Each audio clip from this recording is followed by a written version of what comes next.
Bueno, con vistas ao Asesino, que é un sitio moi querido aquí polo noso conferenciante, hai unha famosa foto na que...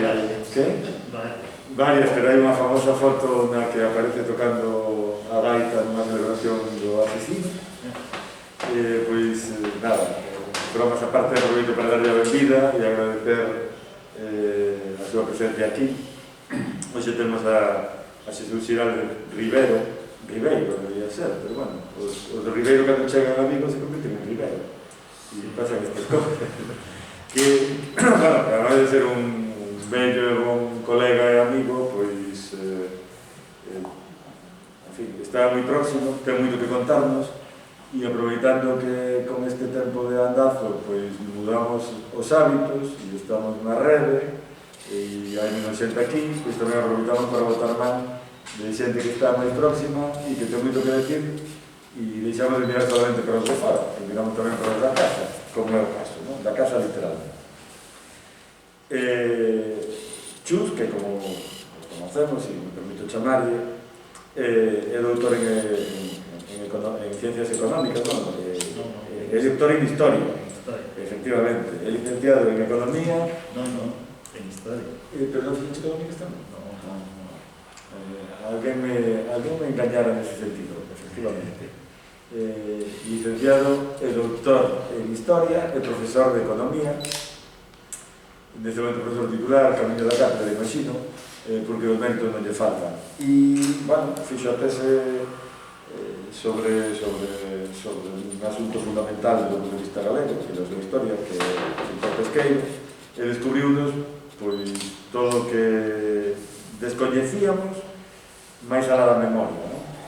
De feito, eu creo que aquela tese sobre o sector pesqueiro, que foi fundamental para recoñecernos máis alá do presente, non só os historiadores, senón a moita outra xente, e desde logo a xente do sector, permitiu entender a potencia que había detrás de un presente, non? Desde logo, no meu caso, foi así, non? Xa naquela época fixeron un traballo conxunto, por certo, sobre onde un falaba dos cambios no agro e outro dos cambios na pesca, para dar a entender que o pasado non era como nos contara e o atraso era algo moi diferente, era máis presente que pasado, por lo menos na conciencia, non? As súas liñas de investigación son precisamente o sector pesqueiro, a historia empresarial, a fundamental gráfica, forma parte do grupo de investigación GESTIC, que dirixe e lidera o profesor Juan Carmona, de moitos anos, e, efectivamente, é un vincallo, un vínculo permanente que temos entre o noso departamento, o noso bello departamento de Historia Contemporánea, de área, e o ámbito da Historia Agraria, e o seu traballo, e o traballo dos colegas de Historia Económica, polo menos dos vinculados ao grupo GESTIC.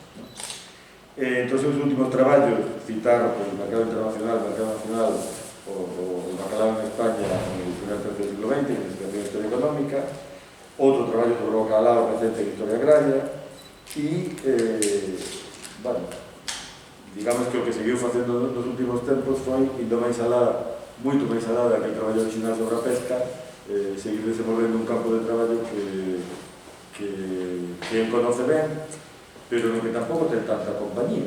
Quero decir que contra o que debera de ter ocurrido tal vez, que era que os estudos de investigación sobre a historia pesqueira se desenvolveran, digamos, amplamente, pois en vez de eso, digamos que é el e algúns outros colegas, ¿no?, que siguen traballando no ámbito do marisqueo tamén, por certo, e labrando un camiño que é moi interesante, pero que eu creo que a estas alturas sigue necesitando de compañía, ¿no?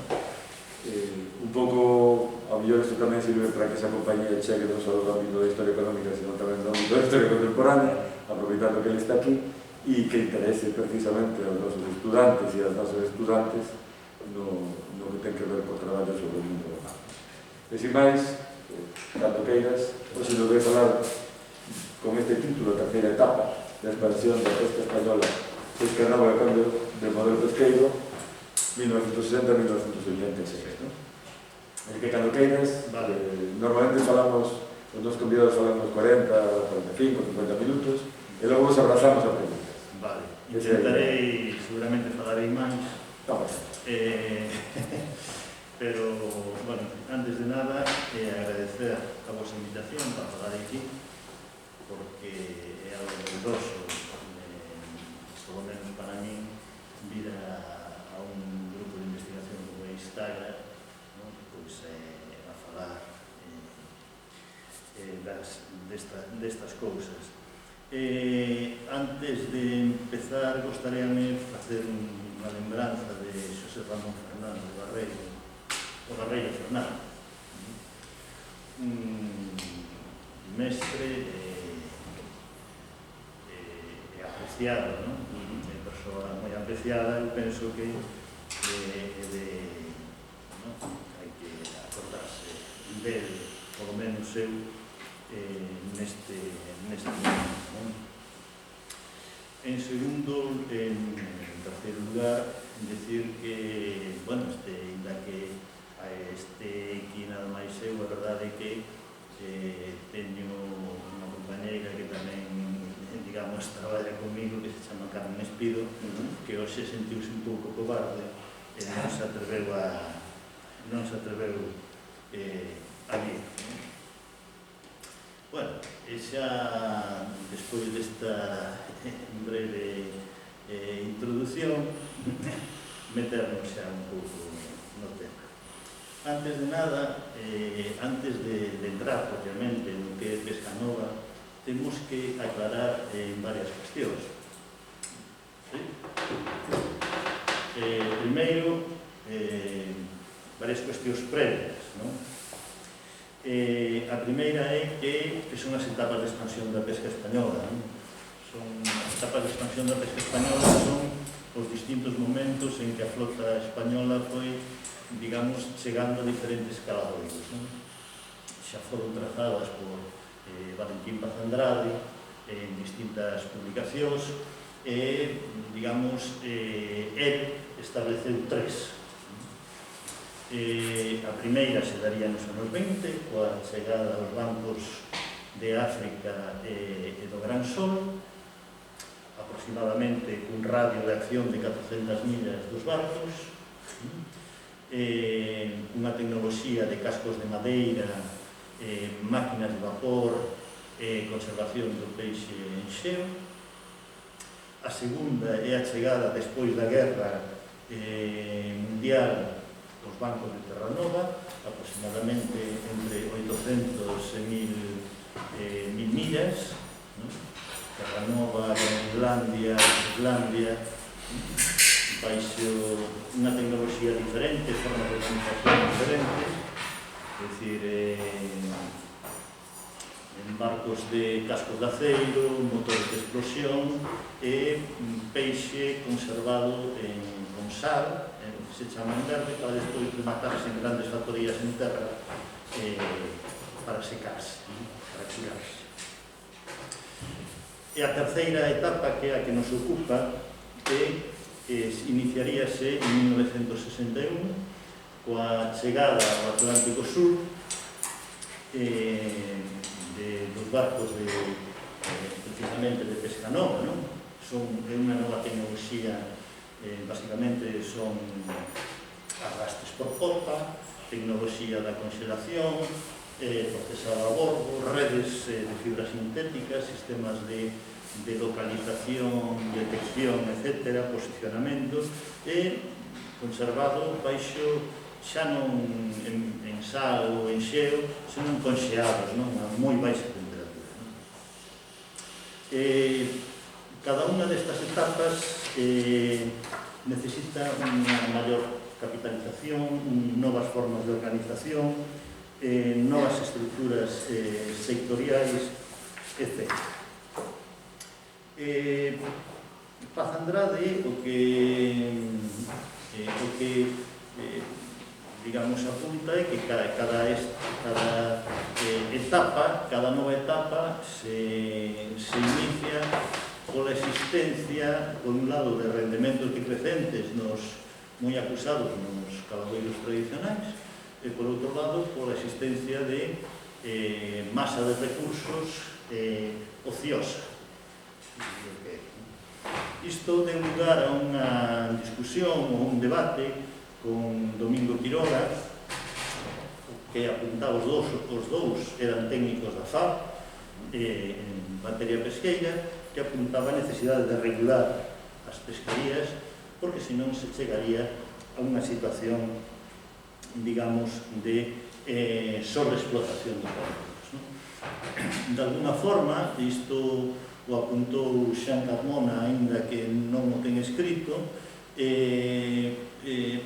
o ten escrito, pero non publicado, apuntou que estaban moi próximos ás fronteiras mercantís que Campling, o Moore, o Jason Moore, definen actualmente, non?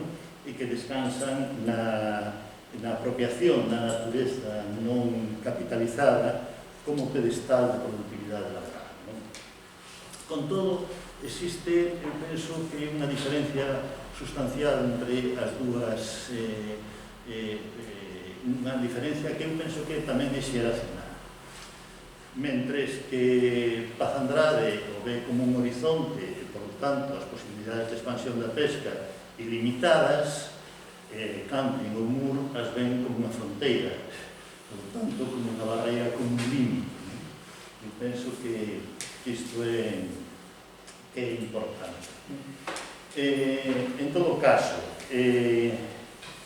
a conversión da natureza nunha mercancía ficticia, como diría Polanyi, pois remataría nunha situación de sobreexplotación dos recursos pesqueiros. Unha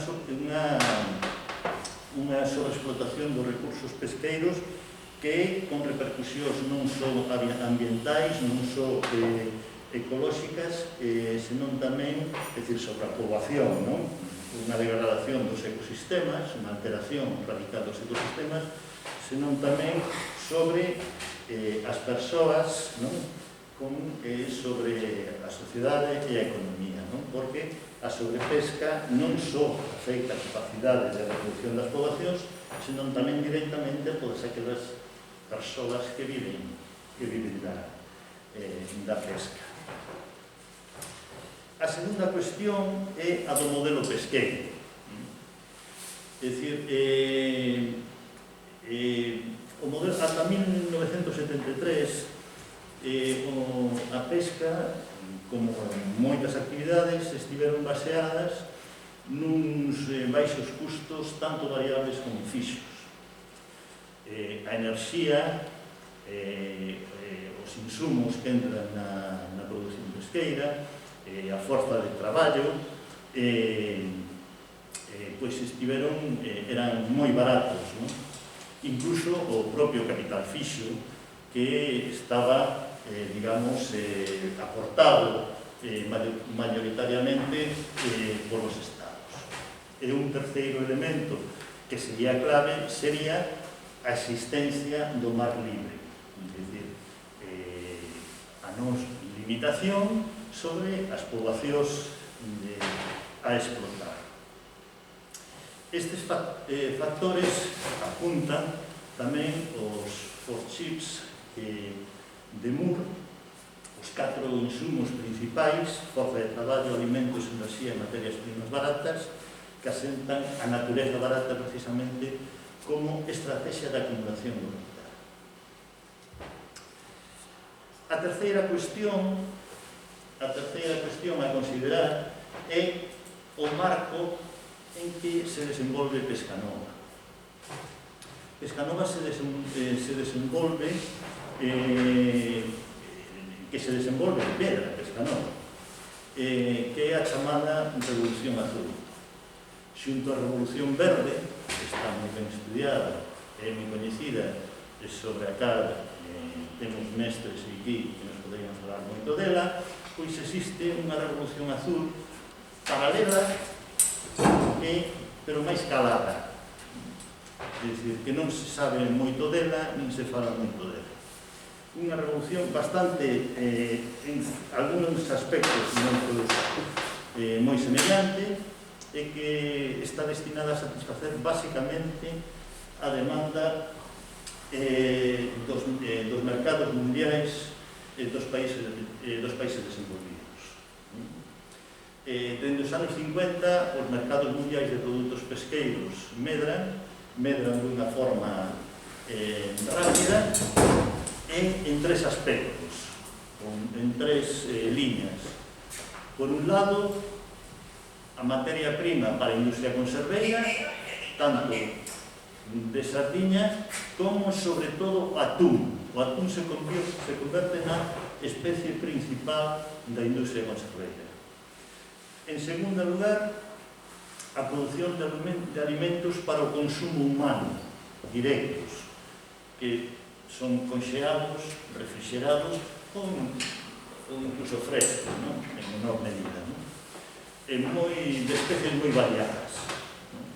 Van dende o polvo, as luras, a crustáceos como a langosta, camaróns, langostinos, peixes, bacallau, pescada, e despois toda unha serie de producións diversas.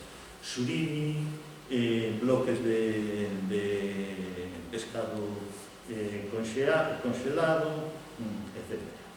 E a terceira liña é a de produción de